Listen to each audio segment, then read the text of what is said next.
Iranian revolution guard Corp, এই আইআরজিসিটা এত strong বাইরের কোনো শক্তি এসে এটাকে ভাঙবে বা কোনো ভিতর থেকে কোনো আরেকটা শক্তি উদয় হবে এরকম কোনো পিকচার দেখা যাচ্ছে না। এর জন্য ইসরায়েল এবং আমেরিকা এই যুদ্ধে নেমে গেছেন। এখন যুদ্ধে নামার পর ওনারা এখন দিশেহারা হচ্ছেন। যুদ্ধে নামার আগে প্রথমেই একটা জিনিস চিন্তা করতে হয়, এক্সিট স্ট্র্যাটেজি, আমি ওখান থেকে কিভাবে বের হয়ে আসব। প্রথম কাজ হলো যুদ্ধের এক্সিট স্ট্র্যাটেজি। এই এক্সিট স্ট্র্যাটেজি যে আমি এই যুদ্ধটার সমাপ্তি দিব কোথায়, এই সমাপ্তির জায়গাটা চিন্তা না করেই যুদ্ধে নামা হয়েছে। তো আমি যদি বেকে যাই যে 2003-এ 1991-এ যুদ্ধ শুরু হয়, ইরাক ওয়ার, এবং তখন সিনিয়র বুশ ছিলেন। এবং সেই ইরাক ওয়ারে আমেরিকা যখন সারা বিশ্বকে নিয়ে ওয়ারটা শুরু করেছিল এবং অ্যাপ্রুভাল ছিল কংগ্রেসের এবং সেনেটের এবং জনগণের সাথে আবার জাতিসংঘেরও, যদি আপনারা মনে থাকে, এবং সেই অ্যাপ্রুভাল নিয়ে তারপরে যুদ্ধটা শুরু হয়েছিল। এবং পরবর্তীতে একইভাবে জুনিয়র বুশ 2003 সালে 18 মার্চ একইভাবে উনি সেই পদ্ধতিতে আপনার কাজটা করেছেন, যুদ্ধ শেষ করেছেন এবং সাদ্দাম হোসেনকে ক্যাপচার করেছেন। তো এর আগে যে ঘটনাগুলো ঘটেছিল সে ঘটনাগুলো হলো যে নো ফ্লাই জোন তৈরি করা, যে southern no fly zone, northern no fly zone. সাউদার্নে ছিল বাজরা এবং শিয়াদের যে রিজিয়নটা সেটা ছিল বাজরা, যেখানে ইরাকে 65% আর শিয়াস। তো এই সাউদার্ন এটা ছিল নো ফ্লাই জোন, এবং আপনার নর্দার্ন সাইডে কুর্দিশরা, ওইটাও ছিল আরেকটা নো ফ্লাই জোন। মাঝখানে যে আনভার প্রভিন্সটা, সেই আনভার প্রভিন্সটাই শুধু ছিল সাদ্দামের কন্ট্রোলে। তো এতে আপনার এই রিজিয়নটাতে ভেরি ইজিলি অ্যাক্সেস ছিল যে আমেরিকার এবং জয়েন্ট ফোর্স, শুধু আমেরিকা না, জয়েন্ট ফোর্স এটাকে বলা হতো, জয়েন্ট ফোর্সের আপনার বাগদাদ পর্যন্ত পৌঁছে যাওয়া। কিন্তু ইরানের ক্ষেত্রে আমরা যা দেখি সেটা যে প্রথমতেই যে আর্টিকেল 1 কনস্টিটিউশন, আমেরিকার কনস্টিটিউশনে আর্টিকেল 1-এ বলেছে যে nation must take approval from Congress and Senate to go on war. তো এর জন্য আর্টিকেল 2-তে আবার বলা হয়েছে যে executive power can go on war only and only if the imminent threat is imminent threat is in a close, যে সময় নেই, আমাকে যুদ্ধে যেতেই হবে। তো এই অবস্থায় তো ইরানের সাথে যে যুদ্ধটা ছিল, যুদ্ধটা যেটা শুরু হয়েছে, এটা আমি দেখছি না যে এমন কোনো ইমিনেন্ট থ্রেট ছিল ইরানের। তো আর্টিকেল 1-এ যেটা বলা হয়েছে, সেই আর্টিকেল 1-এ কংগ্রেস এবং সেনেটের অ্যাপ্রুভাল নেওয়া হয়নি। তো এখানে এর জন্যই আমেরিকার যে প্রেসিডেন্ট উনি বলছেন যে এটা আমাদের একটা অপারেশন, উনি ওয়ার কিন্তু বলছেন না, উনি বলছেন এটা একটা অপারেশন। তো এর জন্য যেহেতু ওই যে একটা ভুল হয়ে গেছে অলরেডি, এর জন্য এটাকে বলছেন যে ইটস অপারেশন।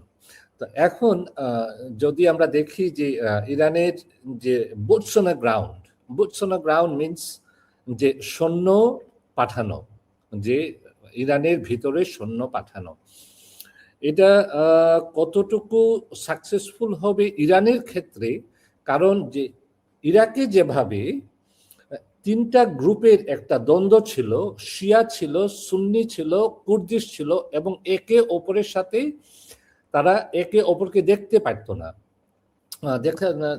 মানে যুদ্ধ করত তারা, তো ট্রাইবস বলতে পারেন। তো কিন্তু ইরানের ক্ষেত্রে তো এটা না, ইরানের ক্ষেত্রে হলো 95% দে আর শিয়াস। আর এই 95% শিয়ার মধ্যে যে IRGC, Iranian revolution guard Corp, এই আইআরজিসিটা এত স্ট্রং অ্যান্টি আমেরিকা যে এটা আয়াতুল্লাহ খোমেনি সিন্স 1978 থেকে শুরু করে আজকে পর্যন্ত is made a strong hold.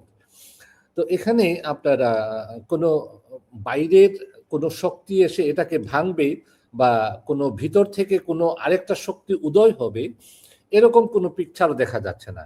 এর জন্য নেতানিয়াহু, ইসরায়েলের প্রাইম মিনিস্টার নেতানিয়াহু বলেছেন যে আমি 40 বছর অপেক্ষা করেছি এই সময়ের জন্য, এবং আজকে সেই সুযোগটা এসেছে। তার মানে কি, উনি 40টা বছর ধরে যতজন প্রেসিডেন্ট এসেছেন আমেরিকাতে, প্রত্যেককে উনি ইনসিস্ট করেছেন যে আর মাত্র 1 সপ্তাহ, আর মাত্র 1 মাস সময় আছে যে ইরান এই নিউক্লিয়ার পাওয়ার তৈরি করবে, নিউক্লিয়ার বম তৈরি করবে, এবং they are about to go because enrichment of new uranium is getting over 60%। কিন্তু তারা এটা বলছে না যে যখন 1953-তে elected democratic elected government Mohammad মুসাদ্দেককে যখন উৎখাত করে ব্রিটিশ M6 এবং CIA দ্বারা এই মুসাদ্দেককে সরাইয়ে রেজা পাহলাভি শাহকে আনা হয়, আনার পর এই আমেরিকাই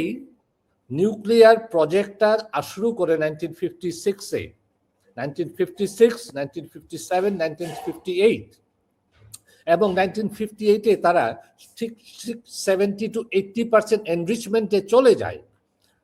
তো they know that Iran has some uranium that much, এবং এইগুলার কোনো ট্রেস নাই, এইগুলা খুঁজছে অনেক দিন থেকে, এবং যে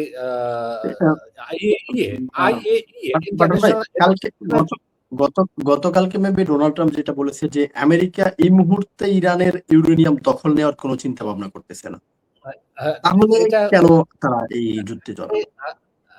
ডোনাল্ড প্রেসিডেন্ট সাহেব, আমেরিকার প্রেসিডেন্ট সাহেব কি বললেন এটার উপর আমি তেমন গুরুত্ব দেই না, কারণ ওনার সকালের 1 ঘন্টা আগে উনি কি বলেছেন, 1 ঘন্টা পরে এটাকে উনি ডিনাই করেন, এবং এটার অনেক ইতিহাস আছে।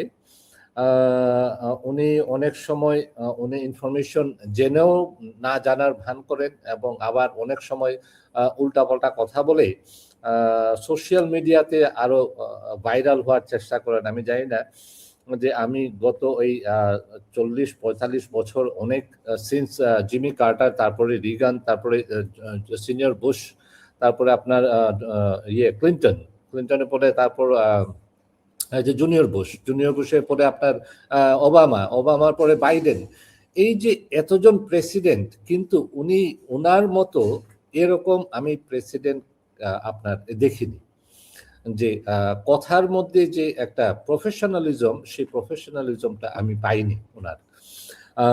তবে রিপাবলিকান পার্টি থেকেও একটা ভাঙন ধরেছে, এবং উনি যে কথাগুলা বলেন সেই কথার পিছনে কতটুকু ফ্যাক্ট চেক করে কথা বলেন তাও আমার জানা নেই।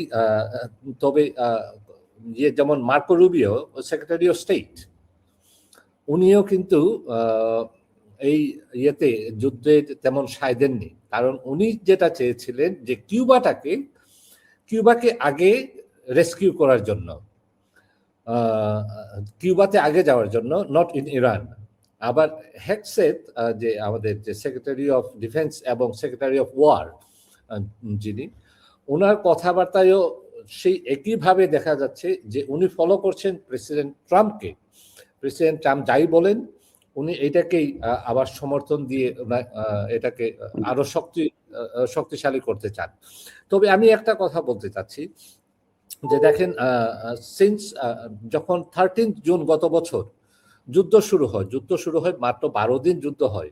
সেই 12 দিনের যুদ্ধে যে পরিমাণ অস্ত্র ছিল ইসরায়েলের, এবং সেই অস্ত্র এবং মিসাইলগুলা পেট্রিয়ট, তারপরে আয়রন ড্রোম, এরো, ডেভিড স্লিং, তার তো প্রত্যেকটারই তো আপনার ইয়ে থাকে, এই আপনার ডিফেন্সিভ মিসাইল থাকে, এগুলা শেষ হয়ে গিয়েছিল, এবং তারাই ইনিশিয়েটিভ নিয়েছিল যে সিজ ফায়ারের জন্য। তো তখন ওই সিজ ফায়ার, ইরান সিজ ফায়ার করতে বাধ্য হয়েছিল, এবং পরবর্তীতে যখন কিছু সময়ের পরে 8 মাস দে গেদার আপনার আমেরিকাকে নিয়ে আসছে বেঞ্জামিন নেতানিয়াহু, এবং এখন এইবার দুজন মিলে এই যুদ্ধকে আপনার প্রলং করার চেষ্টা করছে। আচ্ছা, এটা আশা করা হয়েছিল যে উইদিন এ উইকেন্ড, শুক্রবারে শুরু হয়েছে, রবিবারে শেষ হয়ে যাবে। যেমন ভেনেজুয়েলার অপারেশনটা ছিল অনলি 2 আওয়ার্সের অপারেশন, তো এখানে 2 ঘন্টার জায়গা 2 দিন লাগবে, এরকম চিন্তাধারা ছিল। কিন্তু এটা আমি বলবো যে টোটালি এটা গ্রাউন্ড ওয়ার্ক খুবই কম হয়েছে, এবং একটা ওয়ারে যেতে যে লজিস্টিক সাপোর্ট প্রয়োজন পড়ে, সেই লজিস্টিক সাপোর্টের কথা চিন্তা না করেই ইসরায়েল এবং আমেরিকা এই যুদ্ধে নেমে গেছেন। এখন যুদ্ধে নামার পর ওনারা এখন দিশেহারা হচ্ছেন। যুদ্ধে নামার আগে প্রথমেই একটা জিনিস চিন্তা করতে হয়, এক্সিট স্ট্র্যাটেজি, আমি ওখান থেকে কিভাবে বের হয়ে আসব। প্রথম কাজ হলো যুদ্ধের এক্সিট স্ট্র্যাটেজি। এই এক্সিট স্ট্র্যাটেজি যে আমি এই যুদ্ধটার সমাপ্তি দিব কোথায়, এই সমাপ্তির জায়গাটা চিন্তা না করেই যুদ্ধে নামা হয়েছে। তো